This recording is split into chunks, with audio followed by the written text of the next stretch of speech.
चंद्रशेखर रावण के खिलाफ भड़क गया जाट समाज, बीच सड़क पर लगा दी वाट। ब्रज में घुसते ही कौन करेगा रावण का जूतों से इलाज। योगी के विधायक से पंगा लेने चला था नगीना का सांसद, समाज को बांटने का कर रहा था काम। बाबा से लगाई लोगों ने गुहार, बाबा कर दो इनका अच्छे से इलाज। अखिलेश की भी ब्रजवासी ने खोल दी पोल, मायावती को याद दिलाया गेस्ट हाउस कांड।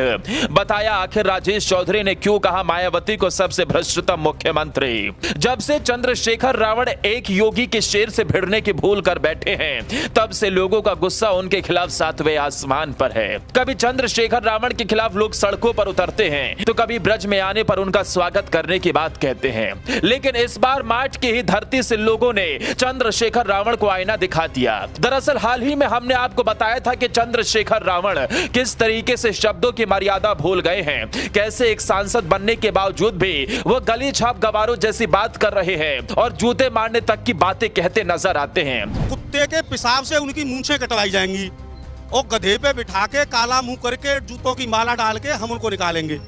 अगर उनकी औकात है तो वो सामने आए और सामने आके ऐसे शब्दों का इस्तेमाल करें। ऐसे तो पता नहीं कितने भौंकते रहते हैं और भौंक के चले जाते हैं।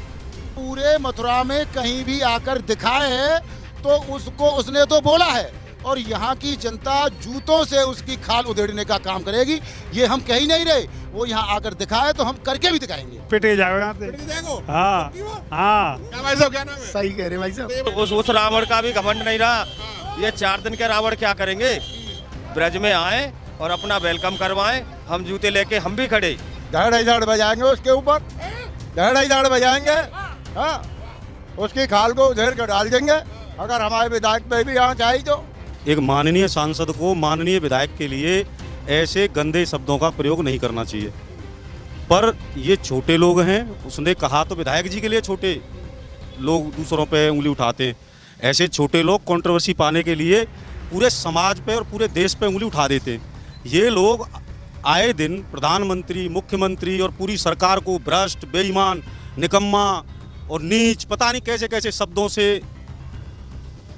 संबोधित करते हैं। तो ऐसे लोगों के लिए मैं इतना ही कहना चाहूँगा कि चंद्रशेखर रावण को अपनी औकात नहीं भूलनी चाहिए। अपनी औकात में रहते हुए उसको शब्दों का इस्तेमाल करना चाहिए। उसने पूरे देश के जाट समाज का अपमान किया है। एक सांसद का एक विधायक के लिए ऐसा बोलना सवालों के घेरे में आ गया और चंद्रशेखर रावण की जुबान से निकली ये बात जाट समाज के लोगों को बिल्कुल भी अच्छी नहीं लगी। जिस माट विधानसभा से विधायक है राजेश चौधरी, वहां की जनता ने बीच सड़क पर उतर कर दिया ऐलान, ब्रज की धरती पर घुसेगा रावण तो उसका अच्छे से हो जाएगा इलाज।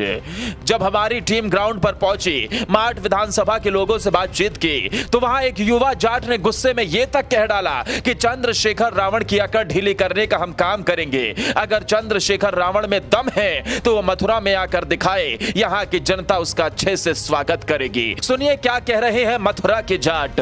चंद्रशेखर रावण को अपनी औकात नहीं भूलनी चाहिए। अपनी औकात में रहते हुए उसको शब्दों का इस्तेमाल करना चाहिए। उसने पूरे देश के जाट समाज का अपमान किया है, तो वो सुन लें तो कुत्ते के पेशाब से उनकी मूंछें कटवाई जाएंगी और गधे पे बिठा के काला मुंह करके जूतों की माला डाल के हम उनको निकालेंगे।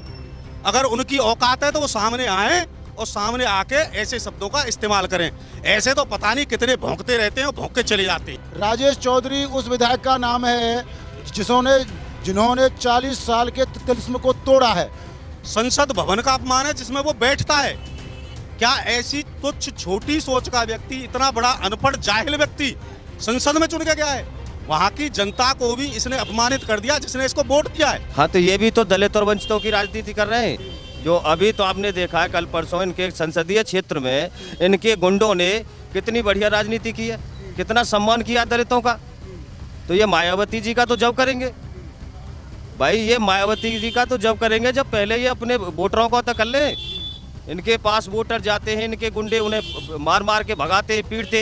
सिर्फ इतना ही नहीं, लोग तो चंद्रशेखर रावण के अलावा अखिलेश यादव से भी फूके बैठे हैं। लोगों का कहना है कि अखिलेश यादव को पहले मायावती के खिलाफ किया गया गेस्ट हाउस कांड याद कर लेना चाहिए। अखिलेश को सोचना चाहिए कि उनकी ही पार्टी का एक नेता एक बच्चे के साथ दुष्कर्म की सारी हदें पार कर देता है, लेकिन उसके बावजूद भी समाजवादी पार्टी के सुप्रीमो अखिलेश यादव उसके खिलाफ एक शब्द नहीं बोलते, उससे बचाने का काम करते हैं। जितने भी अखिलेश जी के मंत्री रहे, संतरी रहे, विधायक रहे, वो पूरे गुंडई प्रवृत्ति के। अभी आपने देखा वहाँ पे बलात्कार होता है, वो पूरा ये बचाने में बचे हुए हैं अपने विधायक को। अयोध्या में बलात्कार हुआ है छोटी सी बच्ची का, दलित बच्ची का, तो ये क्यों नहीं उनको मतलब देख रहे? उनको देखना चाहिए। तो बाबा तो हिसाब कर रहे हैं ना बुलडोजर चला के। और भाई बाबा का तो काम ही है, बाबा आए इसीलिए, चाहे अखिलेश जी का हो, चाहे मायावती जी का हो, चाहे अपना हो, सभी का हिसाब बराबर करने आए। जो गुंडा है वो गुंडा ही छोड़ेगा। अब अखिलेश जी मर्यादा का पाठ पढ़ा रहे हैं। अखिलेश जी के पिताजी ने 2 जून 1995 को मायावती जी का चीरहरण होने से बच गया था। वो एक कमरे में बंद हो गई थी। उन्होंने 2 जून 1995 से, आप गूगल कर लेना, उन्होंने साड़ी पहनना छोड़ दिया था। मायावती जी ने साड़ी पहनना छोड़कर सूट पहनना शुरू कर दिया था कि समाजवादी गुंडों से जैसे तैसे उनकी इज्जत बची थी। और उस इज्जत को बचाने वाला और मायावती जी को बचाने वाला उस दिन एक बीजेपी का ही और संघ का विधायक था, ब्रह्मदत्त द्विवेदी, जिन्होंने उस बचाने के बाद में समाजवादी गुंडों ने उनकी हत्या कर दी थी।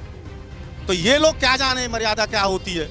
इनके वही मरहूम पिताजी मुलायम सिंह जी ने कहा था बलात्कारियों के लिए कि बच्चों से गलती हो जाती है, तो इनकी मर्यादा हम क्या बताएं, ये तो खुद ही सब जानते हैं, आप भी जानते हो, सब जनता जानती है। अरे उन्होंने तो उसकी अस्मिता लूटने का प्रयास किया। जब यानी जो गेस्ट हाउस कांड हुआ, अगर वहाँ भाजपा के कार्यकर्ता न होते तो उस दिन न जाने बहन मायावती जी के साथ क्या क्या, ये तो बात अलग है। लेकिन उन्होंने यानी भाजपा के कार्यकर्ता थे, यानी हुक्म देव तिवारी थे शायद, उन्होंने वहाँ पर लाठियाँ बरसाई और उसकी जान बचाई। ये उसी यानी सपा के लोग हैं जो आज अरे तरह की बात कर रहे हैं, क्योंकि वोट के लिए, बाकी कुछ नहीं है इनके पास। अपना इनका अस्तित्व तो अब खतरे में है। इस तरह से ये जातिवाद की ही राजनीति कर सकते हैं, बाकी विकास और राष्ट्र की बात ये नहीं कर सकते। आपको बता दें कि चंद्रशेखर रावण मायावती का समर्थन करते नजर आए थे और यहां तक कह डाला था कि मायावती के खिलाफ बोलने वाले विधायक की हम जूतों से पिटाई करेंगे। एक विधायक के खिलाफ ऐसी भाषा को उपयोग करना, जबकि उस विधायक ने मायावती को लेकर भी ऐसा कुछ नहीं कहा था। चंद्रशेखर आजाद को शर्म आनी चाहिए। इसने इतनी घटिया शब्दों का जो इस्तेमाल किया है, चलो पक्ष विपक्ष में कि कोई भ्रष्ट है कि कोई नहीं है, उस चीज का खंडन करो, लेकिन ये थोड़ी है कि तुम किसी को जूतों से पीटोगे विधायक को। ये तो हमारे माठ क्षेत्र की जनता का अपमान किया है। उस आदमी को शर्म आनी चाहिए। उस जनता कैसे जवाब देगी? जनता हर तरीके से जवाब देगी उस आदमी को। उसका मुंह भी काला कर सकती है जनता। यहाँ की जनता में आक्रोश है, माठ क्षेत्र की जनता में। लेकिन जाति के आधार पर वोट बैंक की सियासत में नेता ऐसा घुस गए हैं कि इन्होंने ब्रजवासियों से सीधे तौर पर पंगा लेने की कोशिश कर डाली, जाटों से भिड़ने की भूल कर डाली और अब जाटों की भीड़ इन्हें आईना दिखाने का काम कर रही है। यहां तक कि माठ विधानसभा की जनता ने यह तक कह डाला है कि अगर गलती से भी चंद्रशेखर रावण माठ के अंदर आ गए तो उन्हें सीधा करने का काम हम करेंगे और बताएंगे कि जूते मारना किसे कहते हैं। विधायक को अपमान रहे तो माठ विधानसभा क्षेत्र को अपमान करो, माने पूरी क्षेत्र को अपमान है, ये गलत है। और किसी के बारे में ऐसे अपशब्द न बोलने चाहिए। झाड़ बजाएंगे उसके ऊपर, झाड़ बजाएंगे, हाँ, उसकी खाल को उधेड़ कर डाल देंगे अगर हमारे विधायक पे भी यहाँ चाहिए तो। लोग कह रहे हैं कि ये माठ की जनता का सीधे तौर पर अपमान है। ये विधायक का नहीं बल्कि जाटों का अपमान है और जाटों का अपमान हिंदुस्तान नहीं सहेगा। जब रावण दशानन रावण नहीं रहा तो इसकी क्या औकात है? अगर ये मथुरा में आ जाए तो इसकी बोटियों को नोच नोच कर खा जाएंगे इस क्षेत्र के लोग। और उसके लिए ये ऐसी अभद्र भाषा की टिप्पणी करता है, 2 पैसे की 2 कौड़ी का एक व्यक्ति जो अपने आप को रावण कहता है। जब वो रावण नहीं रहा तो इसकी क्या औकात? ये तो कुछ ही चंद दिनों में मिट जाएगा।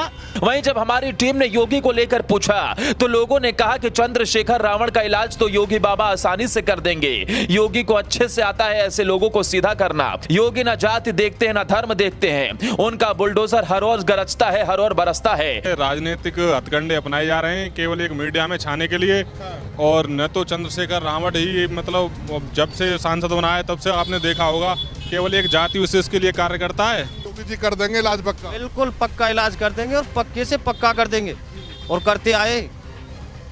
जो भी अगर ना सुना हो तो बहुत आदमी पीछे रह गए, उनका देख लें। आगे इंटरव्यू क्या देते थे और पीछे अब क्या हुआ उनका।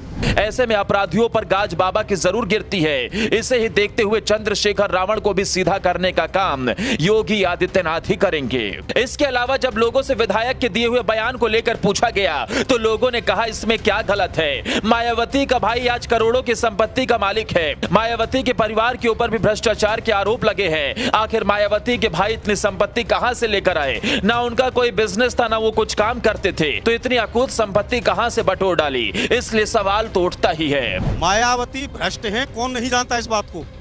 उनके भाई के पास हजारों करोड़ की संपत्ति कहां से आई?